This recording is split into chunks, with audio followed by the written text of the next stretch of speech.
Você está preparado para deixar de comer o seu queijo fresco ou a sua mesa de frios que você monta quando você vai encontrar aquela pessoa amada, você leva um vinhozinho? Vamos falar um pouquinho sobre isso e o que isso tem a ver com gestão de empresas, com reforma tributária. Então esse vídeo promete mesclar vários assuntos, mas convergir num objetivo que é agregar valor para você. Então chega deixando o seu like aqui no começo do vídeo, se inscrevendo no nosso canal e também ativando o sino das notificações para você não perder nada que a gente posta aqui nesse canal que fala sobre gestão.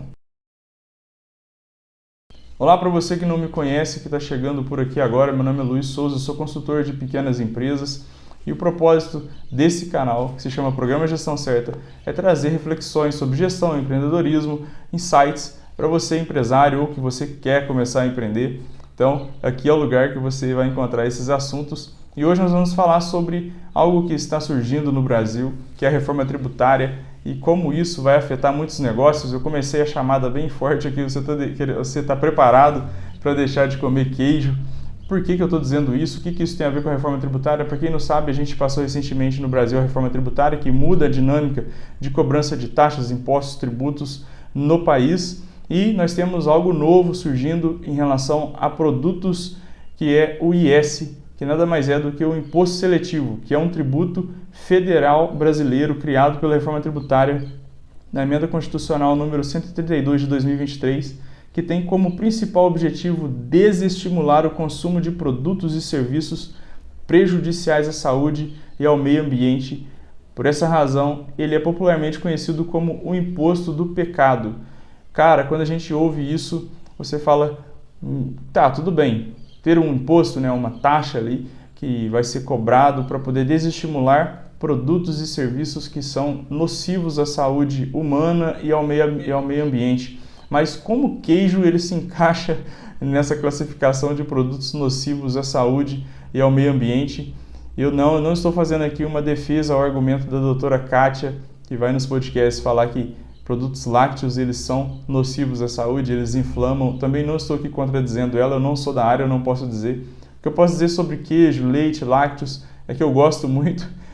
Então, esse é o meu posicionamento sobre isso, eu não estou aqui falando contra, né? Tem até outros nutricionistas que falam a favor, que defendem a favor dos lácteos. Não, quem fala isso está equivocado, etc e tal. Eu não quero entrar nessa briga aqui, eu não quero estar no meio dessa briga para dividir aqui opiniões, para poder falar, isso aqui está certo, isso aqui está errado. O que eu quero falar é que, sim, os produtos lácteos podem ser interpretados como nocivos à saúde e isso causaria um rebuliço muito grande no mercado, na economia como um todo.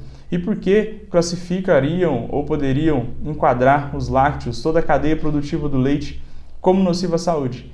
O queijo faz mal, Luiz? O leite faz mal de fato? É isso que estão pensando? Na verdade, é um pouco mais fundo, vamos dizer assim, a análise e o problema. Eles, quando pensam em classificar os lácteos, toda a cadeia produtiva do leite como nociva à saúde, eles não estão falando necessariamente do produto lácteo em si, do leite, não estão falando necessariamente do iogurte, da sua mussarela, do seu gorgonzola que você leva no seu date, eles estão falando necessariamente das vacas. O problema são as vacas.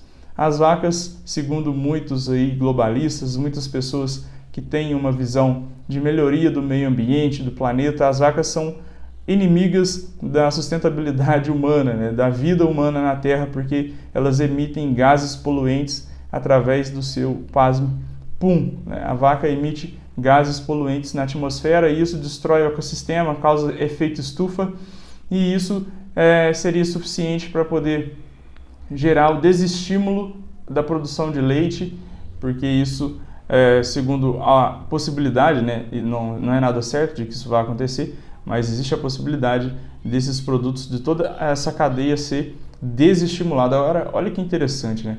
Você gera um desestímulo. E surgiu também a dúvida em alguns sobre a tributação em todas as fases da cadeia, no sentido de tributar o produtor de leite lá na fazenda, né, de forma a desestimular a produção do leite, e depois tributar os laticínios que coletam esse leite, depois tributar as empresas que revendem o produto que o laticínio faz. Não vai haver essa tributação em cada parte da cadeia. Pelo que eu li, parece que vai tributar-se só o início do princípio mesmo, né? A extração do leite. E aí é o caráter de desestimulação de consumo, de produção e de consumo, lógico. desses produtos. Agora, veja só, o que nós temos na sociedade que usa leite? Simplesmente quase tudo. Quando a gente lê a Bíblia, que é um livro escrito em tempos muito longínquos, sabe, muito antes de Cristo, nós temos textos relacionados a homens e mulheres que viveram muito tempo antes de Cristo. O nosso calendário, não sei se você percebe, são 2025 anos depois de Cristo. Então, muito antes de Cristo, nós já temos relato do uso do leite pelas pessoas fazendo manteiga, coalhada e vários outros produtos. Na Bíblia nós temos esse relato. A Bíblia é sim um livro histórico também, milenar. Então, nós vemos que isso acompanha o ser humano há muito tempo, esse produto acompanha o ser humano há muito tempo. E retirar o leite hoje da economia seria algo muito interessante e também poderia trazer coisas catastróficas, né? Situações catastróficas. Existem crianças que usam fórmulas à base de leite e uma série de outros produtos, né, essenciais, que hoje nós pelo menos entendemos assim como essenciais, e retirá-los por ser classificados como nocivo, porque as vacas emitem o gás poluente gerando um efeito estufa, é algo muito interessante, não no sentido positivo, mas curioso, né? Vou colocar dessa forma que eu acho que ficaria melhor.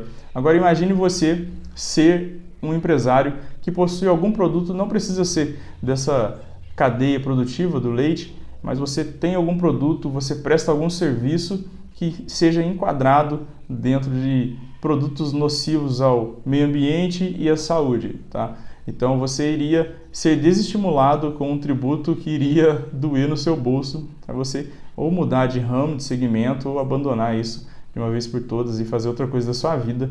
E é por isso que eu falo, sabe, que o empresário no Brasil, ele precisa ter no mínimo, é o mínimo, tá, gente? Como diz aquelas mulheres, né? O homem hoje não faz o mínimo. Falando do empresário, o empresário ele precisa fazer o mínimo, ele precisa ouvir esse conselho das mulheres de fazer o mínimo, só que no que diz respeito à gestão de empresas, você precisa fazer o mínimo da gestão, o mínimo exigido para que a sua empresa esteja aberta, que a sua empresa esteja funcionando sem sustos, sem problemas. Recentemente, a gente teve, tem pouco tempo, aquela crise sanitária mundial que fechou muitas empresas no Brasil porque os empresários não tinham uma preparação financeira, não tinham ali conhecimento sobre os seus números, sobre uma realidade que poderia pegá-los de calça curta, vamos colocar assim, né? Pegá-los de surpresa, e muitos vieram fechar as portas. Agora nós temos aí essa notícia sobre esse imposto seletivo sobre produtos que serão classificados como nocivos ao ser humano e ao ambiente, né? À população, ao ecossistema.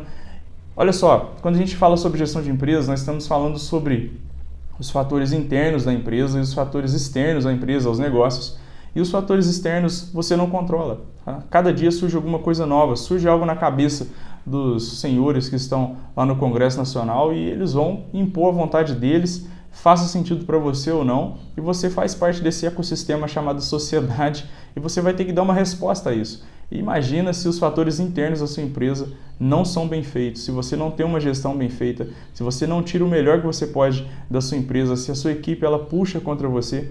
É por isso que eu falo que o empresário que ele está fazendo uma gestão bem complicada, esse empresário tende a quebrar mais fácil, porque ele não está fazendo o básico, ele não está fazendo o simples, que é uma gestão otimizada para a empresa dele funcionar e ter sustentabilidade. Então, se você não faz o seu dever de casa, quando surgem esses desafios, eles vêm e batem mais forte ainda. Então, vem como um soco duplicado, né, em força e te derruba. Você vai à lona mesmo, é como num boxe, que o soco vem forte. E se você não faz o básico, é como um lutador de boxe. Vamos pegar essa analogia aqui, que vai ali para a sua disputa que está enfrentando, né? A gente sabe que existem modalidades e modalidades, mas vamos pegar aquela modalidade que existe o capacete, a proteção na boca, o lutador de UFC coloca aquela proteção nos dentes. A proteção nos dentes é para reduzir o impacto, não quebrar os dentes, o cara não ficar banguelo, tem que fazer ali um implante. Então o cara vai para a luta, ele sabe que ele vai ter um impacto, que vai vir de fora, vai vir contra ele, e ele não coloca a proteção, ele não faz o uso da proteção dos dentes, ele toma um soco na boca e perde os dentes, capaz de perder até a companheira se tiver se não tiver dinheiro para repor ali a dentição, a cárie dentária ali, sei lá, com implante ou o que seja. Então, analogia é bem simples, engraçada, mas é isso. Se você não tem uma gestão mínima, se você não faz o básico na sua empresa, quando surgem esses desafios externos, que muitos chamam de stakeholders, né, que são as variáveis externas da sua empresa, você vai quebrar, cara. Por isso eu insisto que você conheça o programa Gestão Certa, que é uma consultoria de faça você mesmo. Ela está aqui no link da descrição desse vídeo e no primeiro comentário fixado.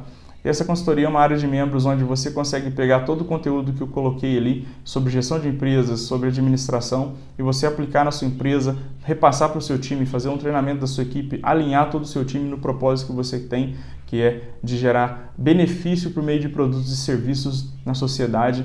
E também você tem acesso a uma reunião semanal comigo. Nessas reuniões, muita coisa boa surge, mudança de jogo, insights poderosos. Eu acho que isso só tem a agregar na vida do pequeno empresário, que muitas vezes começa um negócio simplesmente porque gosta de vender, sabe vender, tem uma expertise, sabe fazer algo, certo? Só que, na verdade, ele não estudou sobre gestão, sobre negócios, ele não tem pessoas juntos, né? Como aquela matilha de lobo que anda sempre junto e consegue caçar com mais eficiência, ao invés daquela pessoa que fica sozinha, né? O animal que é deixado sozinho, sem bando, ele está doente, ele vai acabar morrendo. Então, pense sobre isso, o link está aqui na descrição se você precisar, e eu quero deixar esse vídeo aqui também como recomendação para você que pode te ajudar na gestão dos seus negócios.